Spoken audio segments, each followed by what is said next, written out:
तो शो समाचार में सबसे पहले हम बात करेंगे डर पर जीत की और बढ़ते कदम की करेंगे।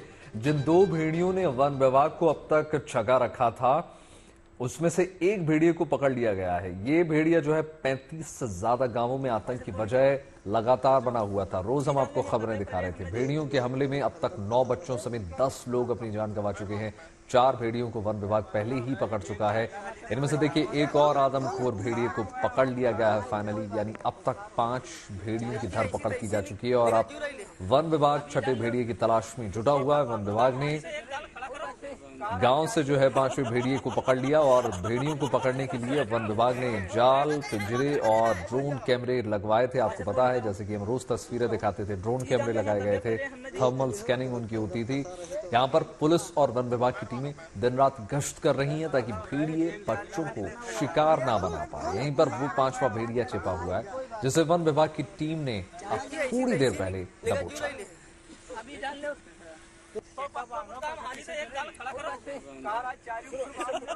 कल हम लोगों ने उसके पगमार का सहारा लिया, तो बहुत ढूंढा, पूरा मतलब एरिया सर्च किया हम लोगों ने, तो मिल गया पगमार। क्या वो भागने की फिराक में था? क्योंकि पिछले 5 से 6 दिन से कोई अटैक भी नहीं था, कोई इंजरी भी नहीं थी। नहीं, भागने की फिराक में क्या था, भागा था, फिर आ गया था।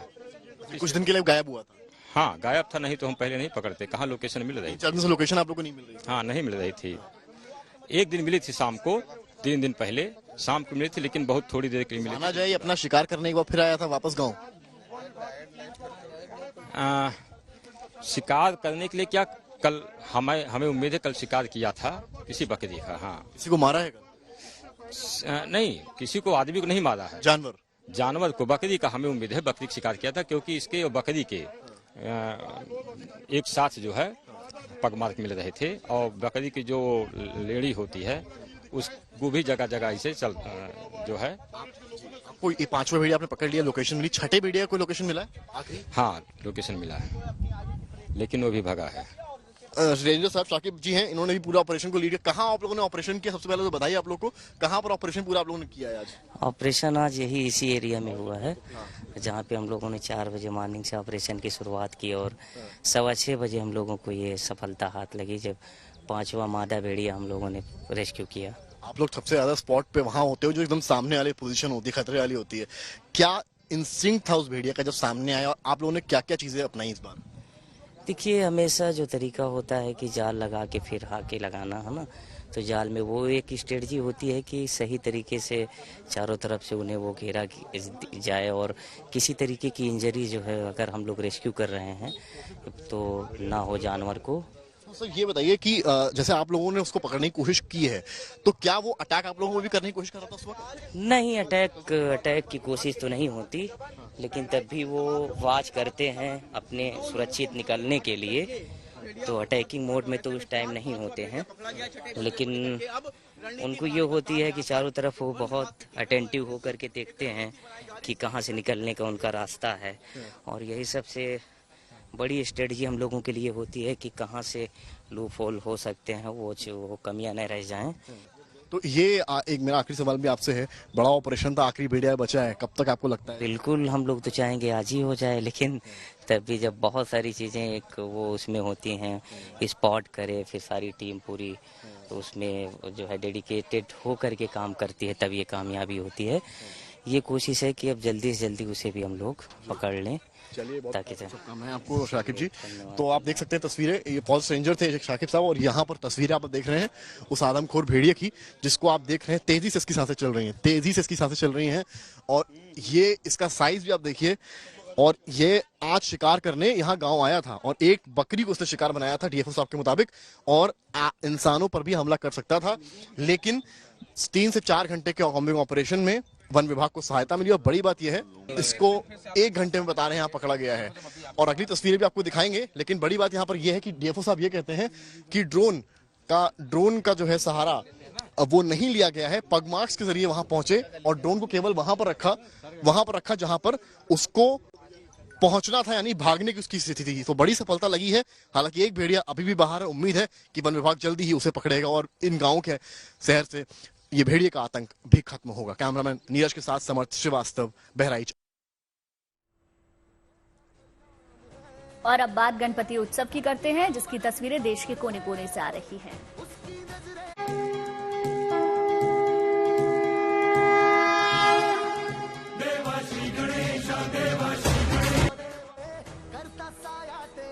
देखिए, गणपति उत्सव देश के हर हिस्से में धूमधाम से मनाया जा रहा है। भक्त बप्पा की आराधना में लीन है। मंगल मूर्ति से मंगल कामना की जा रही है। गणपति उत्सव की सबसे शानदार तस्वीरें महाराष्ट्र से सामने आ रही हैं। यहाँ धूमधाम से गणपति की पूजा अर्चना का दौर जारी है। आपके सामने 6 तस्वीरें। कहीं बप्पा की मूर्ति को मूंगफली से बनाया गया है, तो कहीं मंगल मूर्ति का श्रृंगार चॉकलेट से किया गया है। डोंबिवली में धर्म और संप्रदाय से परे बप्पा का भक्ति का अनूठा संसार सजा है, तो वहीं भक्ति और तकनीक का संगम भी इस बार नजर आ रहा है। अकोला के एक पंडाल में आरती से लेकर प्रसाद वितरण तक रोबोट के जरिए हो रहा है। तो उधर बॉलीवुड की गणपति भक्ति भी देखने को मिल रही है। बॉलीवुड के सितारे बप्पा का आशीर्वाद लेने पहुंच रहे हैं, तो वहीं हुबली में बप्पा से अगले बरस जल्दी आने का वचन लिया जा रहा है।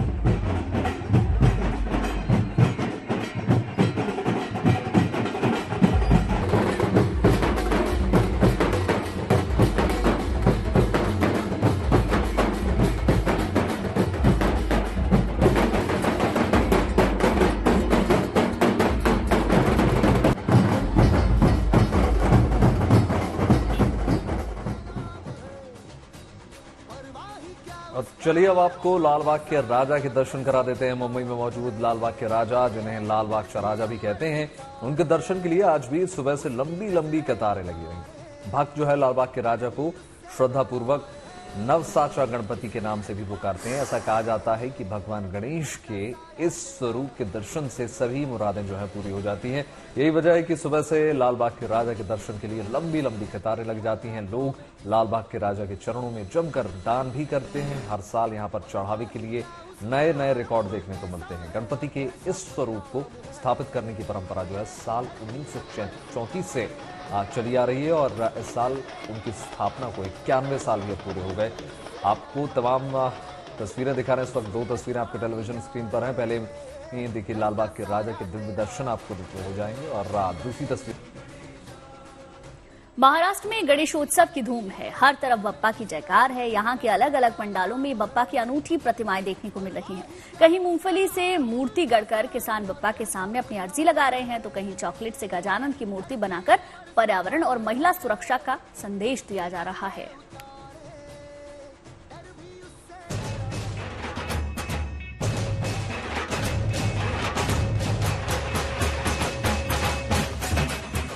कहीं मूंगफली के गणपति, तो कहीं चॉकलेट से बाप्पा की मूर्ति को दिया गया है मनचाहा रूप, और कहीं बाप्पा की आराधना में दिख रही है सामाजिक सद्भाव की मिसाल। ये महाराष्ट्र में गणेशोत्सव के रंग हैं, जहां सब अपने अपने अंदाज में बाप्पा की आराधना कर रहे हैं। बाप्पा का ये रूप गढ़ा गया है महाराष्ट्र के वाशिम में, जहां मूंगफली से ही बाप्पा की मूर्ति बना दी गई है और अब इसे देखने के लिए लोग दूर दूर से आ रहे हैं। पर्यावरण सुरक्षा के लिहाज से बनाई गई इस अनूठी और आकर्षक मूर्ति का वजन करीब 15 किलो है और इसे 7 किलो मूंगफली के दाने से बनाया गया है। और जिस नगाड़े पर बाप्पा खड़े हैं, उस पर 2 किलो सोयाबीन लगाया गया है। इस मूर्ति को बनाने में करीब 11 दिन लगे हैं। इसे बनाया है कामरा गांव के जय भवानी मंडल के सदस्यों ने, जो मूल रूप से किसान हैं। जय भवानी मंडल के जब सदस्य है, सब जो लोग हैं, जो लड़के सब अपने खेती करने वाले हैं, शेतकरी के लड़के, और वो हिसाब से हम पर्यावरण पूरक मूर्ति हर साल बनाते। इस साल भी हमने वही हिसाब से मूर्ति बनाई। सब तो काश्तकारों के लड़कों ने सब शेंगदाने सोयाबीन ला के दिए। उनको इसका कोई खर्चा ज्यादा लगा नहीं। खास बात यह है कि इस प्रतिमा के जरिए लाडली बहन योजना की तरह लाडला किसान योजना शुरू करने की मांग भी की गई है। बाप्पा के हाथ में लटकती ये तख्ती तो यही कह रही है, यानी बाप्पा के जरिए किसानों ने मन की बात कह दी है। वहीं मुंबई में चॉकलेट से मूर्ति बनाने वाली रिंटू राठौड़ ने चॉकलेट से गणपति की मूर्ति बनाई है। इसे बनाने में 30 किलो चॉकलेट और ड्राई फ्रूट का इस्तेमाल हुआ है। खूबी यह है कि मूर्ति अर्धनारी रूप में है। इसके जरिए रिंटू महिलाओं की सुरक्षा का संदेश दे रही है। अगर संसार में संतुलन बनाए रखना है तो पुरुष और स्त्री वो दोनों का दर्जा इक्वल होना चाहिए। और अगर समाज वो करने में कहीं अगर पीछे रह जाता है, औरतों के साथ अगर ना इंसाफी होती है और प्रशासन या समाज इन जनरल अगर कुछ नहीं कर रहा है, तो फिर औरतों को खुद को ही ये जो देवी का स्वरूप है वो माँ काली का स्वरूप ले लेना चाहिए। तो ये मैसेज वही है। गणेशोत्सव का एक खास रंग डोंबिवली में भी देखने को मिला, जहां जाति धर्म से परे सब बाप्पा की भक्ति में लीन दिखे। दरअसल यहाँ एक सार्वजनिक गणेशोत्सव मंडल है, जिसकी स्थापना के समय से ही इसका अध्यक्ष मुस्लिम समुदाय का व्यक्ति होता है। डोंबिवली पूर्व के शेलार नाका स्थित शिवशंकर नगर मित्र मंडल पिछले 23 सालों से सार्वजनिक रूप से गणेशोत्सव मना रहा है और राजू शेख इस मंडल के अध्यक्ष हैं। लिहाजा वो गणपति की मूर्ति की प्राण प्रतिष्ठा से लेकर गणपति बाप्पा के भक्तिपूर्ण विसर्जन तक हर कार्य में शामिल रहते हैं। और हम लोग सब एक साथ होके यहाँ पे गणपति जी बिठाते हैं, उनका आरती है, उनका सब जो भी कार्यक्रम हम एक साथ मिलके करते हैं। जात पात से ज्यादा इंसानियत बड़ी होती है, यही मैं बोलना चाहूँगा। आराधना का तरीका चाहे जो हो, बाप्पा का स्वरूप चाहे जैसा हो, अहम ये है कि बाप्पा प्रकृति के साथ संतुलन और समन्वय के प्रतीक हैं। कष्टों का निवारण करते हैं, खुशियों का वरदान देते हैं। लिहाजा भक्त भी गणपति को अपनी अपनी भावनाओं के अनुरूप मन मंदिर में बसाए हुए हैं। वाशिम से जाकाबी खान और डोंबिवली से Mithilesh Kumar, good news today.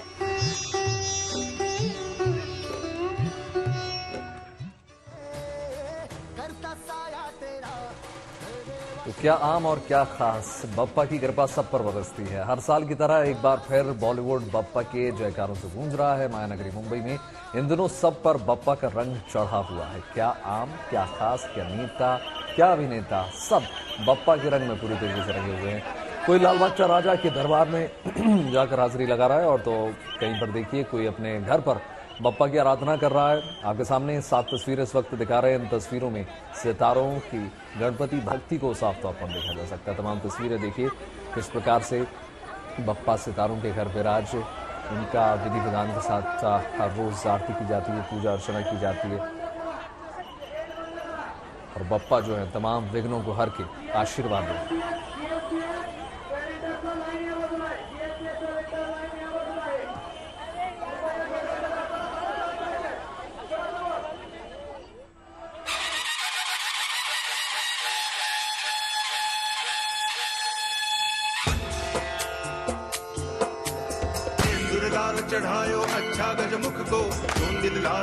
मायानगरी Mumbai में गणेशोत्सव की धूम है।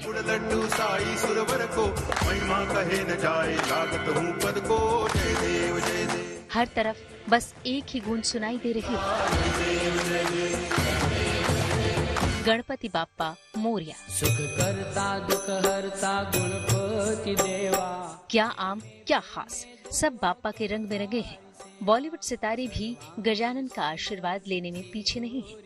कोई अपने घर पर बाप्पा की मूर्ति लाकर उत्सव मना रहा है, तो कुछ ऐसे हैं जो लाल बाग के राजा के दरबार में हाजिरी लगा रहे हैं। अभिनेत्री ऐश्वर्या राय बच्चन भी अपनी बेटी और मां के साथ बाप्पा का आशीर्वाद लेने लाल बाग के राजा के दरबार पहुंची थी। यहाँ ऐश्वर्या एक आम भक्त की तरह बाप्पा के दरबार में हजारों की भीड़ में शामिल दिखी। आराध्या बच्चन भी पसीने से तरबतर नजर आई। हालांकि सबके चेहरे पर बाप्पा के दर्शन का सुकून भी दिखा। पहले ध्यान श्री गणेश का। वहीं अभिनेत्री भाग्यश्री भी अपने पूरे परिवार के साथ गणपति का आशीर्वाद लेने लाल बाग के राजा के दरबार पहुंची। उन्होंने बाप्पा के सामने माथा टेक कर उनका आशीर्वाद लिया। इस दौरान वो गणपति के रंग में रंगी दिखी।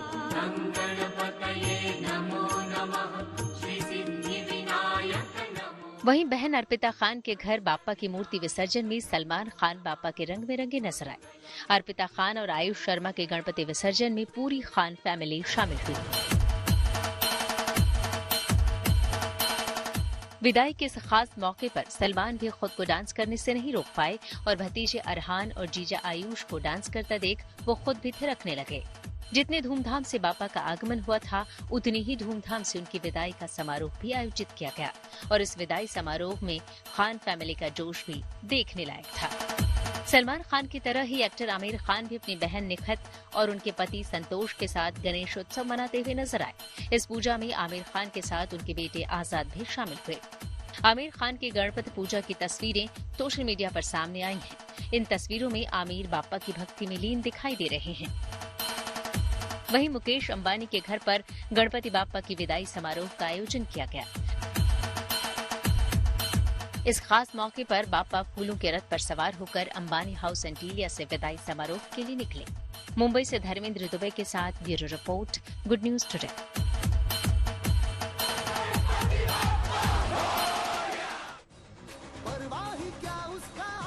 महाराष्ट्र के अकोला में एक गणपति पंडाल चर्चा का विषय लगातार बना हुआ है। दरअसल बप्पा के इस पंडाल में धर्म और अध्यात्म के साथ आधुनिक तकनीक का अद्भुत संगम देखने को मिल रहा है। इस पंडाल की खासियत यह है कि यहाँ पर गणपति बप्पा की आरती मंत्रोच्चारण से लेकर घंटी बजाने, पुष्पांजलि और प्रसाद बांटने जैसे सभी काम जो है इंसान नहीं रोबोट करता है।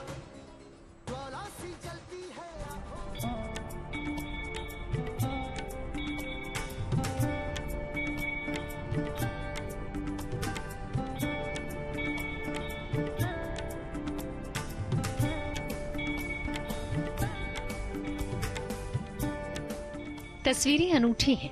अकोला के इस अनोखे गणपति पंडाल में बापा की सेवा रोबोट से हो रही है। कोई बापा को पुष्पांजलि अर्पित कर रहा है तो कोई मंत्रोच्चार कर रहा है।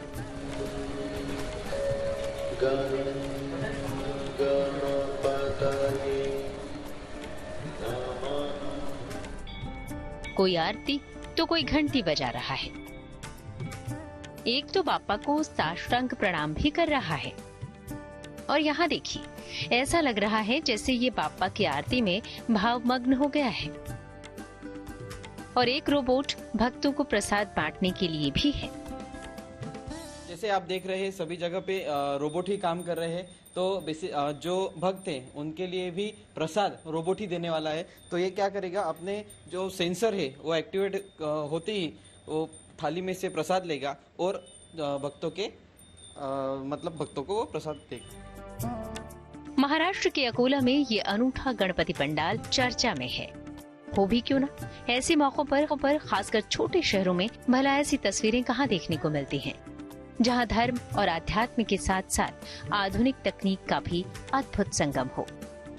इस पंडाल की खासियत ये है कि यहाँ गणपति बापा की आरती और मंत्रोच्चारण से लेकर घंटी बजाने, पुष्पांजलि और प्रसाद बांटने जैसे सभी काम रोबोट करता नजर आ रहा है। अकोला के काजल इनोवेशन टेक्निकल सॉल्यूशन नाम की एक टेक कंपनी ने अपने ऑफिस में गणपति बापा के इस अनोखे स्वरूप की स्थापना की है। गणपति बापा मोरिया, यही मोरिया की गूंज जो है पूरे महाराष्ट्र में नहीं पूरे देश में आज जो है बोली जा रही है।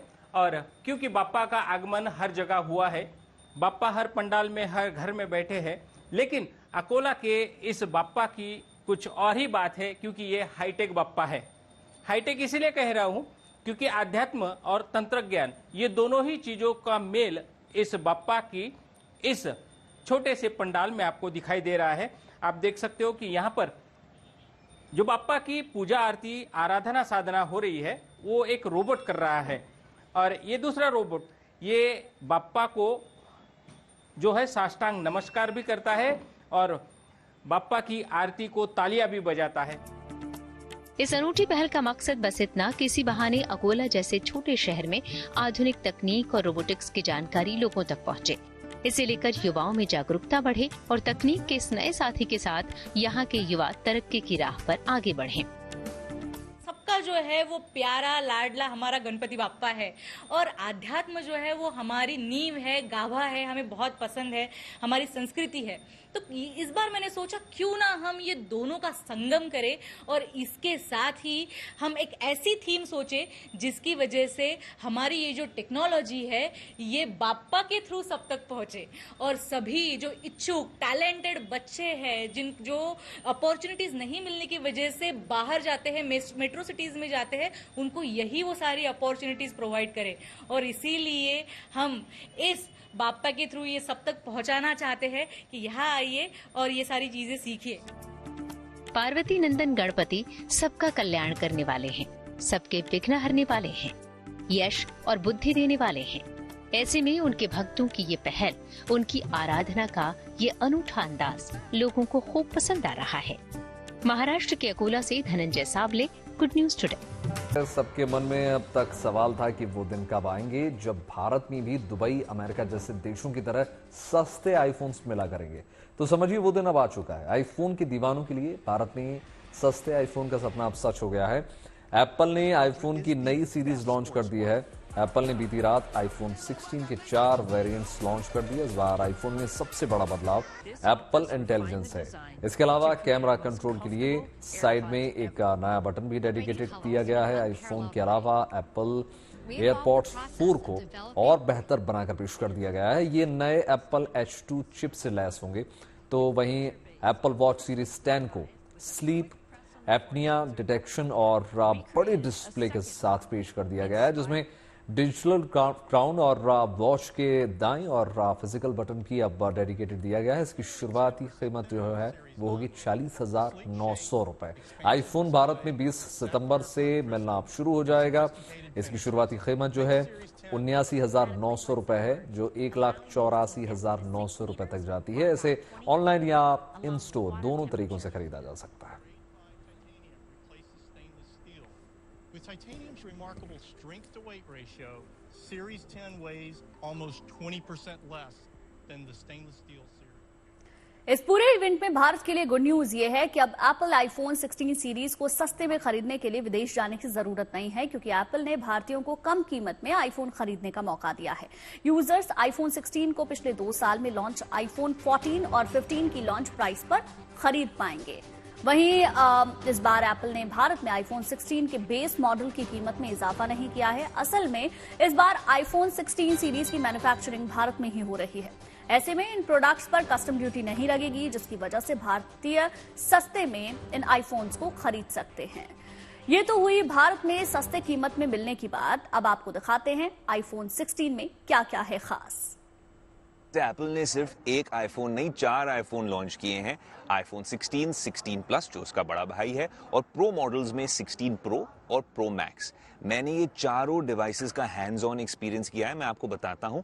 लेकिन इंडिया के लिए एक सबसे अहम पॉइंट ये है कि जो हमारे बड़े आईफोन हैं, जो प्रो और प्रो मैक्स, जो ज़्यादा महंगे होते हैं यूजुअली, इस बार सस्ती प्राइस में मिल रहे हैं। तो बड़ा आईफोन, ज़्यादा फीचर्स, जाहिर सी बात है, लेकिन सस्ती प्राइस। ये कैसे हो गया, ये मैं आपको बताता हूं। एप्पल ने कुछ ही देर पहले ये नए आईफोन 16, 16 प्लस, प्रो और प्रो मैक्स रिलीज किए थे मेरे पीछे एप्पल पार्क में, स्टीव जॉब्स थिएटर में। और जो प्रो और प्रो मैक्स हैं, ये दोनों फोन 15,000 रुपए सस्ते हो गए हैं as compare to last years pricing. अब दोनों प्रो फोन्स और भी बड़े हो गए हैं, 6.3 इंचेस प्रो के लिए और 6.9 इंचेस प्रो मैक्स के लिए, जो इन्हें आज तक के सबसे बड़े आईफोन बना देता है।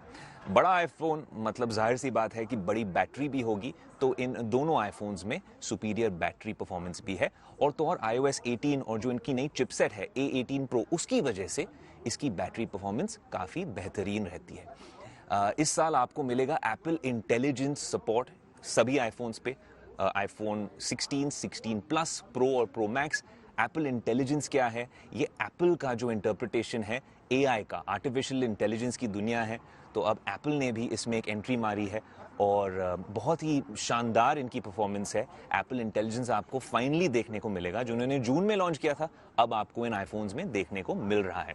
आपको एक ब्रांड न्यू कैमरा कंट्रोल भी मिलता है। ये कैमरा कंट्रोल जैसे पुराने कैमरास में वो शटर बटन होता था, वैसे ही ये एक कैमरा कंट्रोल मिल रहा है आपको। और जब भी आप इसको दबाएंगे तो कैमरा की सेटिंग्स जो होंगी आप स्विच कर सकते हैं। जैसे आपको डिफ्यूज ज़्यादा करना है, या आपको कोई चीज़ पे फोकस ज़्यादा करना है, या जैसे मैं वीडियो बनाता हूं तो उसमें मैं ब्राइटनेस या कॉन्ट्रास्ट सब एक ये कैपेसिटिव टच वाले बटन से मैं सब इसको इस्तेमाल करके ये सब सेटिंग्स कर सकता हूं और ये सारे आईफोन्स पे आ रहा है, चारों आईफोन्स पे ये बटन आने वाला है। जो 16 और 16 प्लस जो मामूली आईफोन है उनमें A18 चिप आ रहा है, ये भी 2 जनरेशन जंप करके, मतलब A16 से सीधे A18 पे आ गया है। और जो प्रो और प्रो मैक्स है उनमें A18 प्रो एक और भी स्ट्रॉन्ग और फॉर्मिडेबल सी चिपसेट है, जो ये सब स्पेशल प्रो फीचर्स आप इसके ज़रिए से यूज़ कर सकते हैं।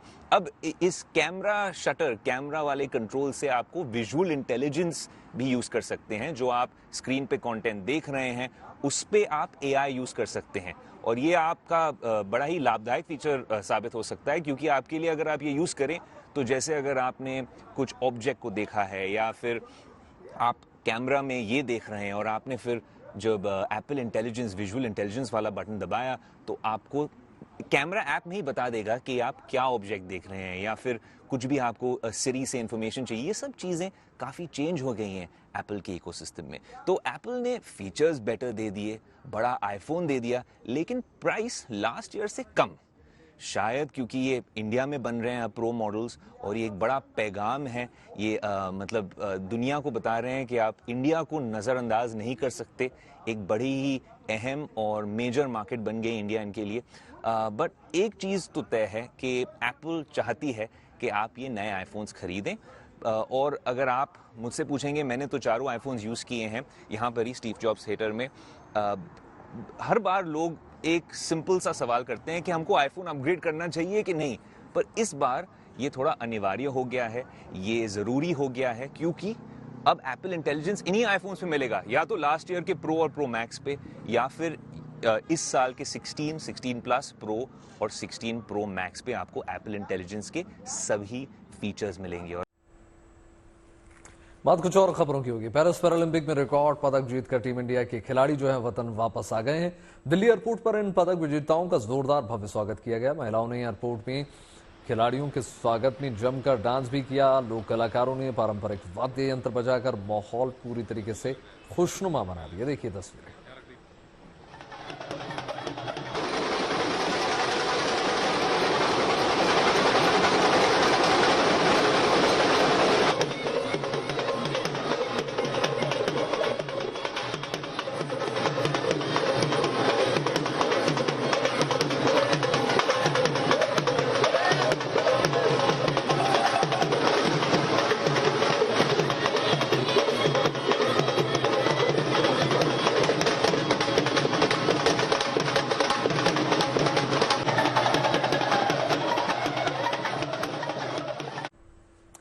जहां राधा रानी है वहां श्री कृष्ण मुरारी।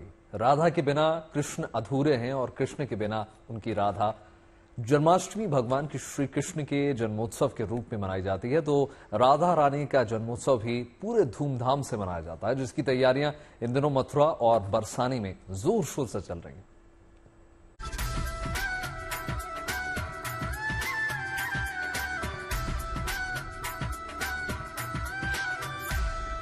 राधे राधे राधे बरसाने वाली राधे। जहां राधा रानी है वहीं भगवान श्री कृष्ण का वास है।